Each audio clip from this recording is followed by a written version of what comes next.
Hello everyone, hope you're doing good and welcome back to my channel. Today we are at day 9 of the November daily Leetcode challenge, and I think this is the third day that we're having a question on the topic of bit manipulation. That is how we are going to deal with the bits and get the answer. Okay. So coming to this question, this is a medium level question. Without wasting any of your time, let me quickly jump to the question. Okay.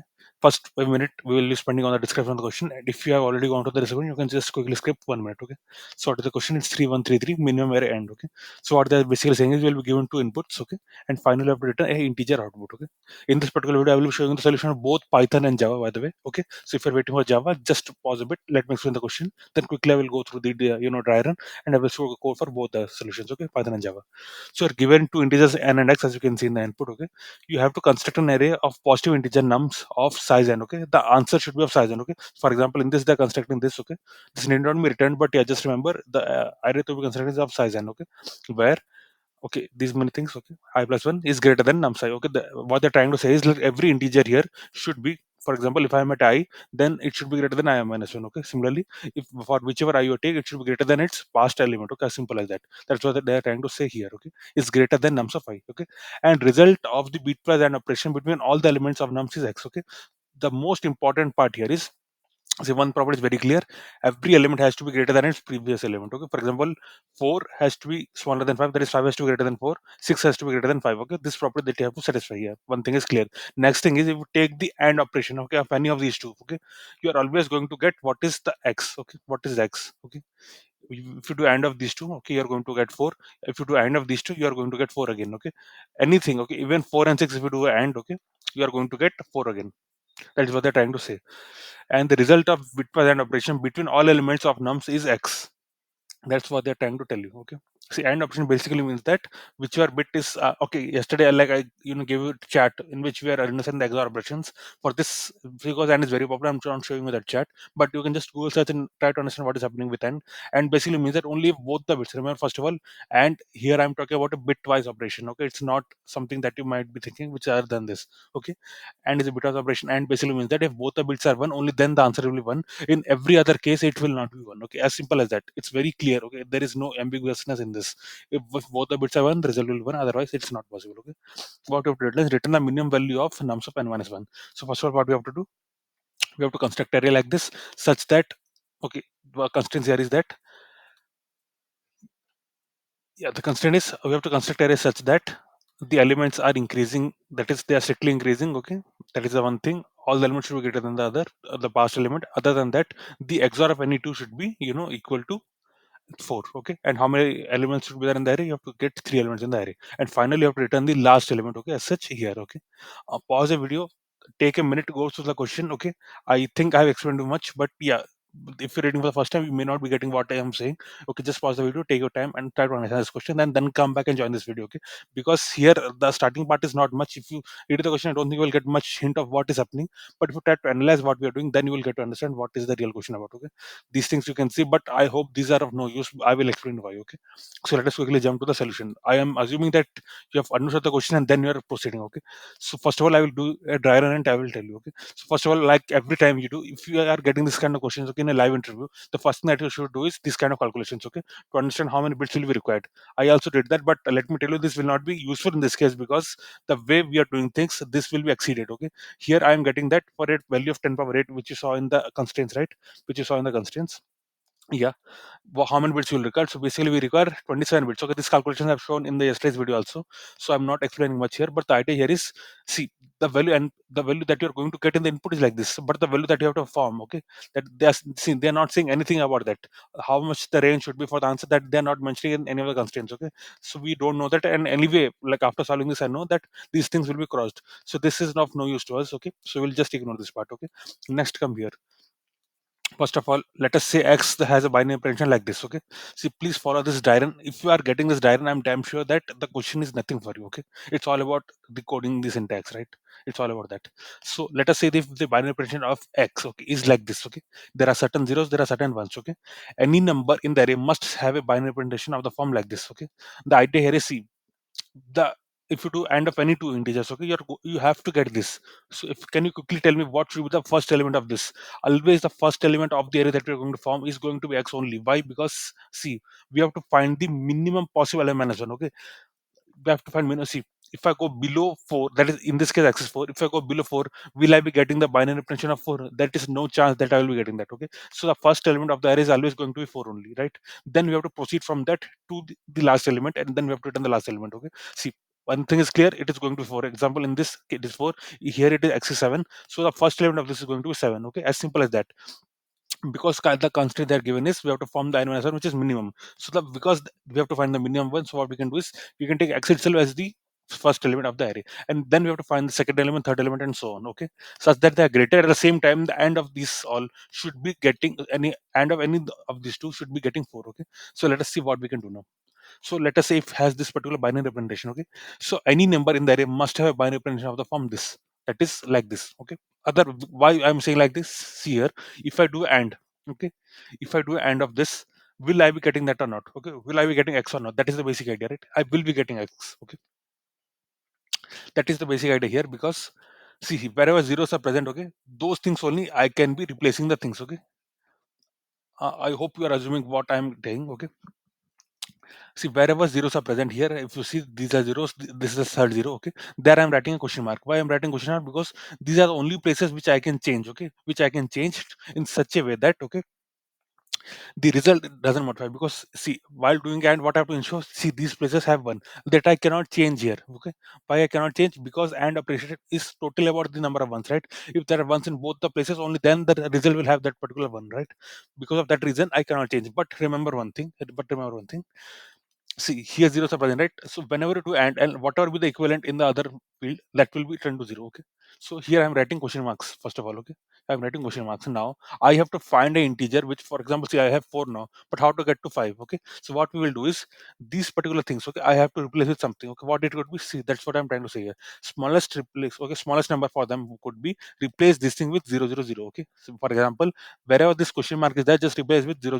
Okay, remember, wherever one is present, I'm not even touching that, right? I'm not even touching that. Next, for the second largest, what you can do, replace 000 with 001. Okay, similarly for the third largest, what you can do, replace this with 010. Okay, what is this happening? See, this 0, this is 1, this is 2, then it will get 3, 4, 5, like this it will be moving on. Okay, so ultimately, what, how much integer we need? See, the array is going to be 3, right?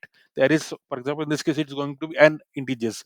Out of them, one is going to x itself. So next you have to find how many? You have to find n minus 1. So the basic idea here is replace three question marks. That is, wherever you have question mark, that is, wherever you have zeros in the binary representation of x, you'll have to replace them with the binary representation of n minus 1. How to replace them? See, this is very tricky. Okay, these things you will not get to know unless you know, trace these things out in a paper. Okay, what you have to do, wherever this question mark is present, only I'm talking about these places. Okay, so what you will do, I have to replace these zeros here. Okay, so okay, let me just quickly show you example how it works. Okay, how it was: 1, then two zeros will come, then 1, again a 0, 1, 1, 1. Okay, so what I did, wherever this question mark is there, I replace with these zeros. Similarly, okay, for this how it will be, see what I have to do, first write the things as it is. Okay, 1, then I will take two zeros of this. Okay, I will take two zeros of this. How it will be, these two zeros will start coming here. Okay, so what it will happen, 1, double 0, 1. Then I have to place the third zero. Okay, so this is the third place, right? So this I have to place now. Okay, 1 and 3 ones.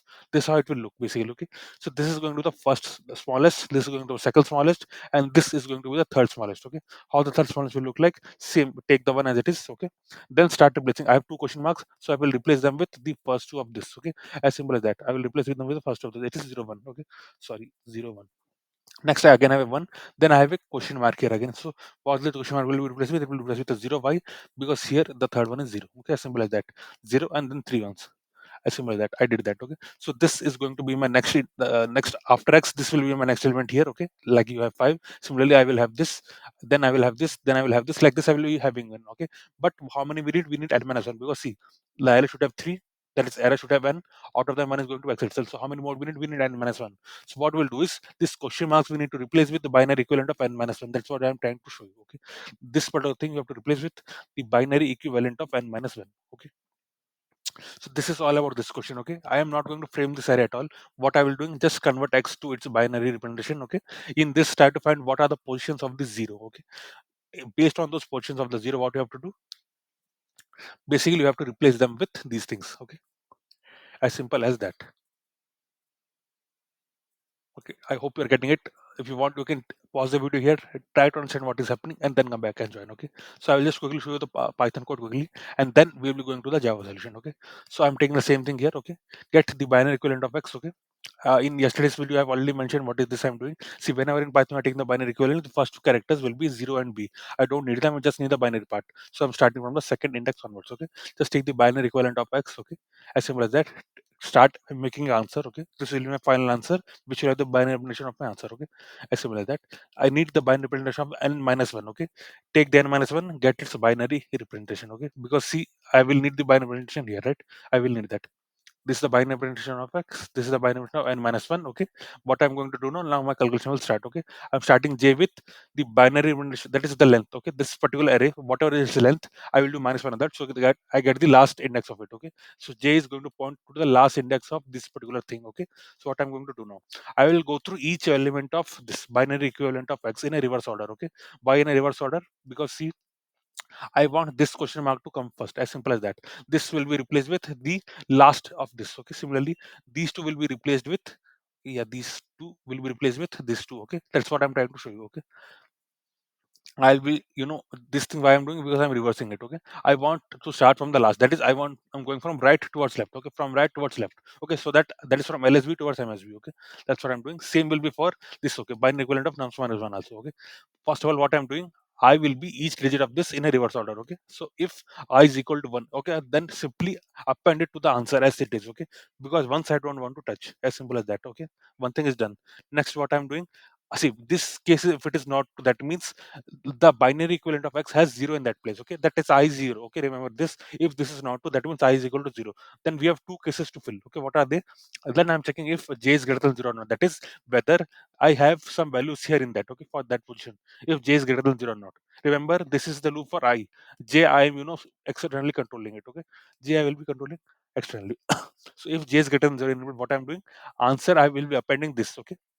Binary equivalent of nums minus 1, that is n minus 1 by j. I'm taking the jth element of it. What is j? J will again, see, try to understand here.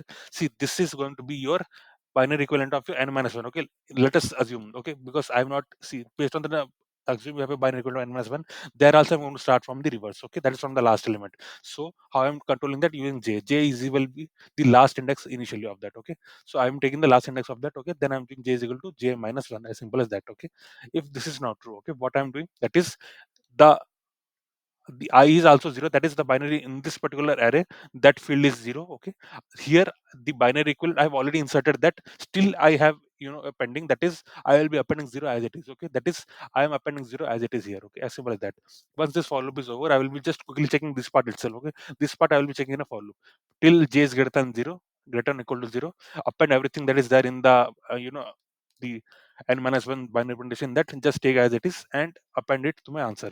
Finally, what you have to do, remember one thing, here I am starting in reverse, here also I'm doing in reverse, but in my string I'm doing append as it is. Okay. So here also I have to take a reverse. So basically I will take a reverse and I will take the end of it. So let me quickly run this and show you. Okay. Let me zoom out and run this and show you.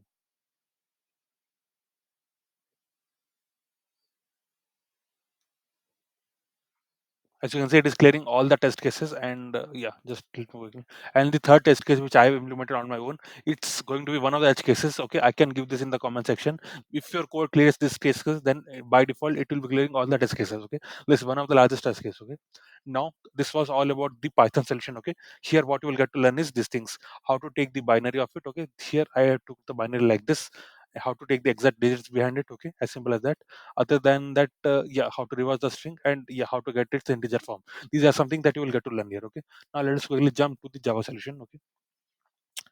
So sorry for starting the Java a bit late, but yeah, this is how the Java exact same thing I'm doing. Okay, everything is same. Okay, I'm choosing string to store the binary equivalent of x. How I'm getting that, integer to binary string. Okay, this is what I'm using. Similarly, binary equivalent of nums minus one is equal to integer to binary of this thing. Okay, for these two things I'm getting the binary equivalent. I'm storing them in a string format. As simple as that, right?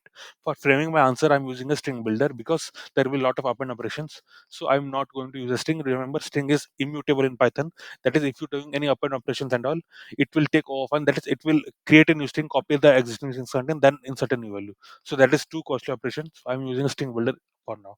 Exact same thing here. J will be pointing to the last index of the this one. Okay. binary equivalent of nums minus 1, okay, n minus 1. Binary equivalent of n minus 1, the last index of that, it will be pointed by j. Remember, this is a string, right? This is a string. What I'm doing, exact same thing what I did in Python, okay? That's why I showed you the Python code first. It is very self-explanatory, so I showed that. See here what I'm doing, binary equivalent of x, okay, nums minus 1, that is, I'm starting, see, the reverse of this will be controlled by index I, the reverse of this will be controlled by index j. Just remember them like this, okay? This will be controlled by index I, this will be controlled by index j, okay? Both are, I and j are starting with the last index of this, okay? I will start with last index of this, j will start with last index of this, okay? Same thing here. As you can see here, I'm doing minus 1, okay? It will run till I is greater than equal to 0, and I minus 1 will be done in after each loop, okay? First of all, what I'm checking, if binary equivalent of x, okay, at caret I, that is at ith character, at this particular thing, that is the last character, this thing is 1. If it is 1, simply append it directly to my answer as it is, okay? That's the first thing. Next, if we come to these two cases, that means at binary equivalent of x, these positions, that ith position had a 0. That's why we are coming here. What I'm doing it here, I'm checking whether j is greater than 0 or not, okay? J basically means that whether the n minus 1 that we have, whether I have a value for that to be appended here, okay? That is, it is not exhausted till, okay? Because see, how many zeros will be there in the binary equivalent of x, we don't know, right? There can be many also, but this will be over by then, okay? It may not be able to accommodate everything in that. So that's why I'm checking it here, okay? Whether j is equal to 0 or not. If it is so that we have a value to append, that means just append it as it is, okay? Just append the value at that particular position of binary equivalent of n minus 1, okay? Then to j is equal to j minus 1.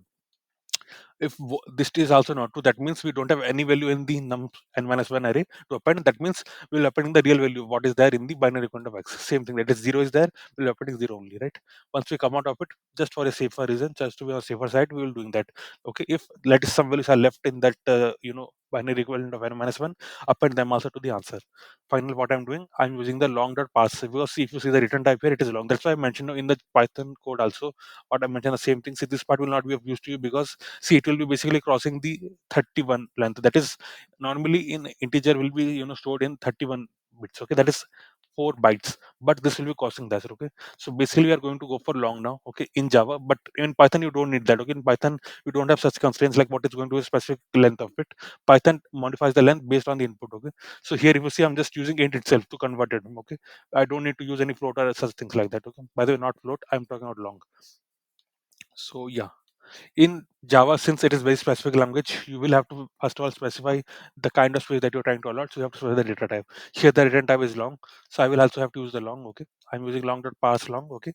Then I'm passing the reverse of the okay. See, here also I did the reverse, right? In Python I did reverse like this, okay? Yeah, this is how I did the reverse, and you have to pass the base of this answer. That is, if this is in binary, right? So I have to pass 2. Same thing I have to do in Java also, okay? First of all I did the reverse, okay? Then I'm passing a toString, because see, this particular method in Java takes a string as the input, okay? So basically this is the reverse for it. After reversing, okay, I'm converting into a string, the string data type, okay?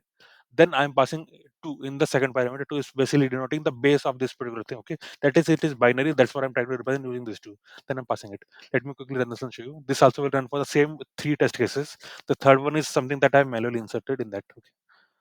Yeah, let me move this up. Yeah, as you can see, it is clearing all the test cases, okay? Even the third one you can basically take it, this very nice one, okay? This will tell you whether your code is control everything or not, okay? Here the n is going to be very high, that's what I'm trying to say. Whether see, for smaller runs you may get it, but for bigger runs, okay, for bigger runs basically you will need to use this kind of while loops also, okay? Because here for you will need extra bits to accommodate the n minus 1 values in that, okay? That's what I'm trying to say you. So yeah, friend, that was it. The things that you can learn from the Java solution is, I can give you that in the comment section also. First of all, I'm using that to binary string, okay, to get the binary equivalent of integer, okay, as simple as that. Because x is integer, as you can see, same n is also integer, so same function I will be using for n minus 1 also, okay. Next thing, I'm going to use a string builder here. Why? String builder basically means, see, I'm going to append a lot of things, right? In using this thing in see, in string also you can append, right? I mean, not append, but yeah, you can add them as it is, right? You can use plus equal to, you can add them, but that's not a good idea, okay? Because see, for larger inputs it will improve, it will affect the performance. If you have a string which you are going to expand or contract, it's always better to use a string builder, okay? Then once you have finalized this, then you can go for the two string, okay? Then you can go for the two string approach. Most of the things will take the string as the input, so yeah, you can finally go for the two string approach, okay? As simple as that. So we are using the string builder here, that is the second thing. Then yeah, then pretty much everything is same, okay?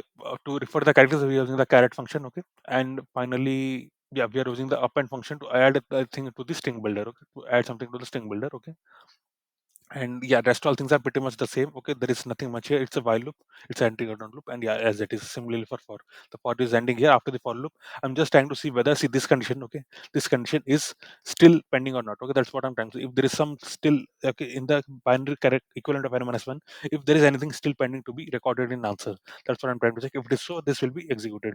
If this is not true, this will not be executed.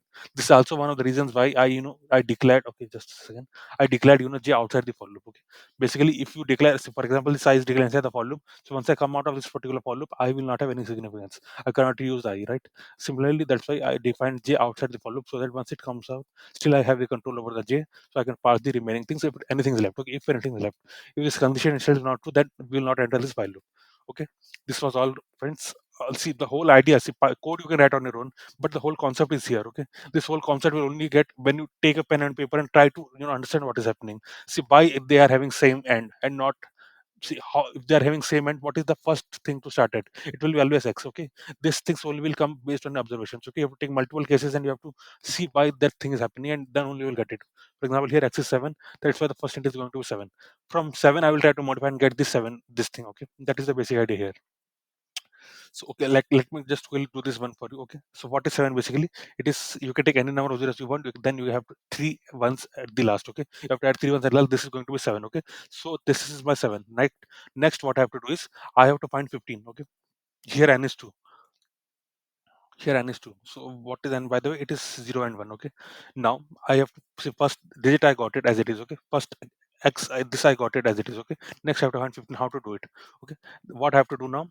See, the idea here is I can see here only one I have to add, so I can do it directly. But the idea is very simple. For the zeros that I'm going to have, okay, what you have to do is you have to add here a one. Okay, that is wherever the zero starts, those things you have to replace with this. Okay, so how to do that? So this particular zero, if you see, all this I'm going to replace with 0 1. Okay, and then you can append zeros at the last. So what I will do, I will just replace the additional 0 with a 1 here because there is a 1 here, right?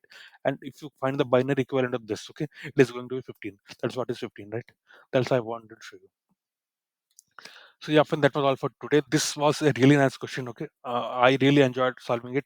It's not based on observation. This kind of question is something that you should expect in an interview because here there is so much to learn and so much to explain as well. Okay, and obviously based on the observations you can get your solutions. See, there are multiple ways to do it. I took the one which I felt is the best. Okay, which I felt is the best based on my observation. There are multiple ways to do the same. Okay, they will be. I guess you will be doing more number of operations than them. Okay, but this I felt is doing the minimum number of operations and getting the answer. So, friend, that was all for today. I can give both the scores in the comment section below. If you like my efforts, please do subscribe to my channel. It really takes a lot of effort to make these kind of videos for you to get the best thing to you. Okay, there can be multiple ways to do it, but yeah, I am explaining you the thing that I got after hours of workout, right? So yeah, you can say years of workout because this is not something that I got in an hour or something. Okay, so friend, that was all for today. If you are learning at least something, it's impacting in a similar, at least a small bit, please try to subscribe this channel. This really gives a lot of motivation to continue further because we have to question ourselves and why we are doing this, what we are doing it. Okay, see, the reason I'm making this video is that you can build a community. Okay, you can get answers to your questions, you will get some guidance to your this particular hard journey of coding. So it's all about that. So yeah, friend, that was all for today. See you tomorrow. Thanks a lot. I'm assuming that you will be subscribing to this channel.